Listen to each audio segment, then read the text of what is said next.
બોડેલી તાલુકાના અલીખેરવા ગામની પંચાયત ખાડી ગઈ હોવાની સાબિતી વિસ્તારોમાં ઠેર ઠેર પડેલા ખાડા ચાપી રહ્યા છે।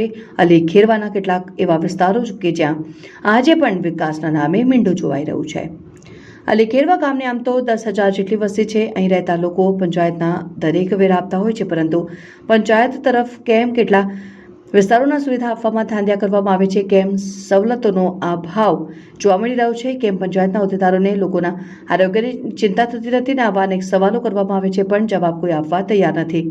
આ વિસ્તાર છે સહયોગ સોસાયટી અને સંજારી સોસાયટીનો, કે જ્યાં વર્ષો થયા પણ રોડ રસ્તાઓનો આજે પણ અભાવ જોવાઈ રહ્યો છે। રોડ ન હોય, ચોમાસાના સમયે કૂદકા મારીને ખાડામાંથી પસાર થવું પડે છે, એ સ્વાભાવિક છે, પણ હવે જ્યારે વરસાદ બંધ છે ત્યારે પણ કેમ લોકોને તકલીફ વેઠવવી પડી રહી છે। ચારો તરફ ગંદકીના ઢગલા, ચારો તરફ ખાડામાં ભરાયેલા લીલવાળું પાણી, મચ્છરોનો તો એટલો ઉપદ્રવ કે આ વિસ્તારના ઘણા લોકો બીમારીમાં સપડાય છે। કેટલાક હોસ્પિટલોમાં તો કેટલાક ઘરમાં કણસી રહ્યા છે। રહીશોનું કહેવું છે કે ગટર લાઈન તો નાખવામાં આવી નથી, પણ ખાડામાં થઈને જે પીવાના પાણીની લાઈનો પસાર થાય છે તેને લઈ પીવાના પાણીમાં ગંદુ પાણી મિક્સ થતા લોકો બીમાર પડી રહ્યા છે। પંચાયતના સત્તાધીશોને રજૂઆત કરવા જાય છે તો કોઈ જવાબ મળતો નથી, એટલે સુધી કે ફોન કરવામાં આવે છે તો પણ ફોન રિસીવ કરતા નથી, જેથી લોકોમાં તંત્રને લઈ ભારે નારાજગી જોવાઈ રહી છે। કંટાળી ગયેલા લોકોએ કોંગ્રેસના કેટલાક કાર્યકરો અને પ્રદેશ કોંગ્રેસ મહિલા પ્રમુખ સાથે તાલુકા વિકાસ અધિકારીને મળવા ગયા। ગંદકીને લઈ રોગચાળો ફાટી નીકળશે એવી અને કેટલાક લોકો બીમારીમાં સપડાય છે તેવી રજૂઆત કરી, જોકે તાલુકા વિકાસ અધિકારીએ તેમની વાત પણ સાંભળી છે। હવે આ સાહેબ એક્શનમાં આવે છે કે કેમ તે જોવાનું રહ્યું। ખરેખર વિકાસની વાતો જો કરવામાં આવતી હોય તો અલીખેરવા ગામના લોકો કેમ વિકાસથી વંચિત છે, કેમ રોડ રસ્તાની સુવિધાથી વંચિત છે, કેમ લોકોને બીમારીમાં સપડાયા છે અને ખરેખર વધુ લોકો મચ્છરજન્ય રોગો અને ગંભીર બીમારીમાં પણ ન સપડાય તેની ચિંતાને ફિકર કરે તે જરૂરી છે। हमारा सोसायटी में रस्तो नहीं, एक गटर नहीं, અને પંચાયતની લાઈટો આવે, કોઈ દિવસ આવે, કોઈ દિવસ નહીં આવતી। વરસાદ એવું પડે, જરીક વરસાદ પડે એટલે સીધી બંધ થઈ જાય। અને અમારે છોકરાઓ નાના નાના છે, એ સ્કૂલે જવા તો બહુ તકલીફ પડે। બૂટ બગડી જાય, ચંપલ બગડી જાય, કોઈ તો પડી જાય તો પછી કપડાં બગડે, તેને પાછું અમારે નવડાવી ધોવડાવીને પાછું લીધું પડે સ્કૂલે। એવી અમારી વિનંતી છે। આજે પાણી ભરાઈ ગયા છે, પાણી આટલું બધું ભરાયું, અહીં તો છરકાતેલું નહીં, પણ અમે આ સોસાયટી વાળા 500 રૂપિયા કરીને આ રસ્તો પુરાયો, ટ્રક મંગાયા 4-5 તો આ પુરાયું, બાકી આટલું આવું પાણી હતું અહીં। અમારાથી છરકાતેલું નહીં, ગાડી વાળાને તો બિલકુલ છરકાતેલું નહીં। કેટલા જણ બીમાર છે? બીમાર 18 જણ છે બીમાર। શું તકલીફ છે?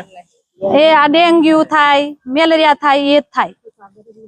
કોઈ પાવડર નહીં, કેટલા જણ નશો ને એવું આવે ને તો અમે કહીએ કે અમારે સોસાયટીમાં પાવડર નાખતા કેમ નહીં, એમ તો કે અમારે ઉપરથી આવતો નહીં પાવડર, અમે કેવી રીતે નાખીએ એવું બોલે। પછી અમે શું કહીએ, મેઘાબેન ગોવિંદભાઈ રાઠવા સોસાયટીમાં રહું છું અને મારી બાજુમાં સહયોગ પાર્ક સોસાયટી છે। આ બે સોસાયટી છેલ્લા 10 વર્ષથી ના ગટર લાઈન, ના રસ્તો, ના લાઇટ, ના પોલીસનો પોઈન્ટ કે ના કચરા પેટી વાળો, આ કોઈ આવતું જ નથી અને આ વસ્તુ છે જ નથી અમારા ત્યાં। અમે આનાથી બહુ વંચિત છે અમે લોકો। બીજી વસ્તુ એ કે આજે થોડા દિવસ પહેલા ગયા વીકમાં મેં કલેક્ટર શ્રી સાહેબને એપ્લિકેશન એક અરજી કરેલી, જેના માધ્યમથી મને એવું હતું કે અમારે જેની મને માંગ છે એ વસ્તુ અમને મળી રહે, પરંતુ અમને એનો કોઈ મળ્યું નથી। ત્યારબાદ વીડી રાઠવા સાહેબ સરપંચ જે અમારા છે અલીખેરવા જૂથ ગ્રામ પંચાયતના, એમને મેં છેલ્લા 6 મહિનાથી રજૂઆત કરું છું।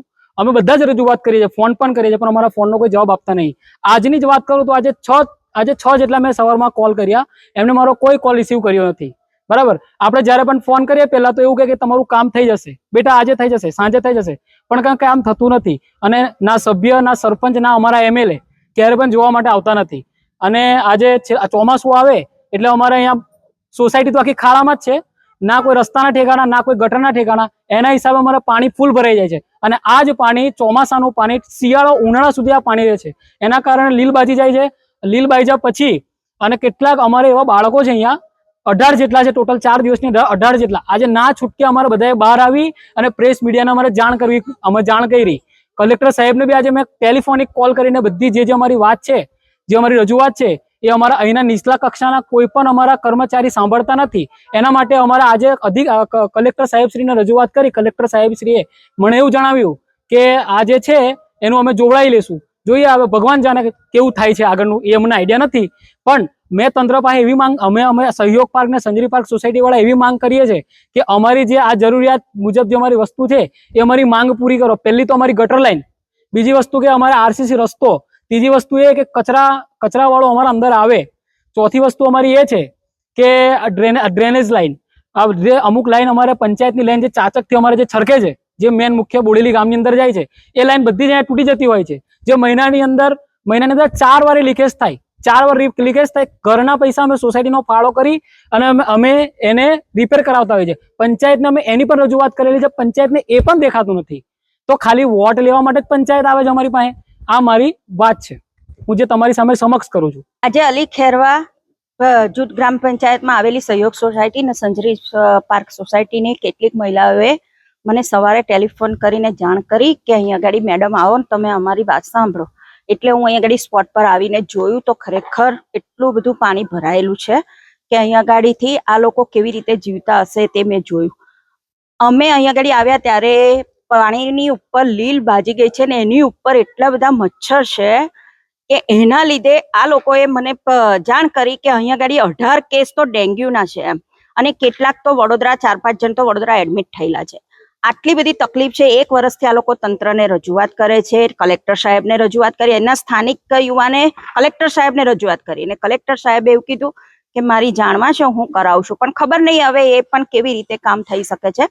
એટલે અત્યારે હું અહીંયા આગળ આવીને જોયું તો આ લોકો ખરેખર તકલીફમાં છે. નથી અહીંયા આગળ ગટર લાઈનની સુવિધા અને કાયમ પાણી છૂટું જાય છે એટલે સ્વાભાવિક છે વરસાદનું પાણી ને ગટરનું પાણી એ બધું ભેગું થાય એટલે ગંદકી થાય. નહીં અહીંયા આગળ કચરાની ગાડી આવતી નથી, લાઇટની સુવિધા. એવું લાગે છે કે અલી ખેરવા જૂથ ગ્રામ પંચાયતની આ 2 સોસાયટી વંચિત છે એવું અહીંયા આગળનું વાતાવરણ લાગે છે. એટલે અમે તંત્રને કહેવા માંગે છે કે તાત્કાલિક ધોરણે અહીંયા આગળ આવી અને જુએ અને આનું તાત્કાલિક પાણીનો નિકાલ કરે, નહીં તો આ ડેન્ગ્યુના એ વાવરથી કોઈનું મૃત્યુ થશે તો તેને જવાબદાર કોણ? એમાં સરપંચ જવાબદાર કે તંત્ર જવાબદાર, આરોગ્ય ખાતા જવાબદાર. એટલે અમારી રજૂઆત છે કે તાત્કાલિક અહીંયા આગળ આવી અને અહીંયા આગળ સમસ્યાઓનો નિકાલ કરે.